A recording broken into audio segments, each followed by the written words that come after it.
One of National's frontbench MPs, Jami-Lee Ross, is taking sick leave from Parliament to deal with what he describes as personal health issues. The exact details are being kept private, but National's leader Simon Bridges says they're deeply personal, serious and potentially embarrassing. The party sought to cut off speculation at the get-go, stating the decision had nothing to do with the investigation into who leaked Mr Bridges' travel expenses. Here's our political reporter Craig McCulloch.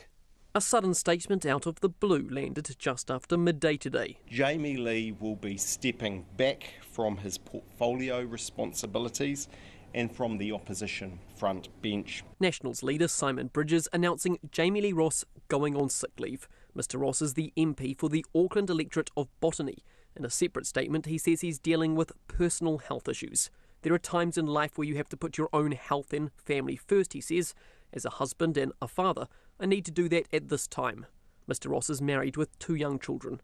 He made no comment about the nature of the issues, and Mr Bridges isn't casting much more light either. This is a very private and personal health issue, deeply personal and private. These are private, personal, serious health issues. Perhaps actually a bit embarrassing, a lot embarrassing. One thing Mr Bridges is clear on, the announcement has nothing to do with the investigation into who leaked his expenses. The leak investigation is separate entirely from this. National's Deputy Paula Bennett is overseeing the inquiry and says it's ongoing. I can categorically say that we have not had a report back from PricewaterhouseCoopers, that they've only just recently received all of the data from Parliamentary Services, and actually they haven't even received all of it yet. As for Jami-Lee Ross, Mr Bridges says there'll be a place for him in the party when he returns, after he gets the help he needs and time to focus on his well-being and family. I'm confident, I think, we can be in a situation where he takes the time, he focuses on that and he comes back.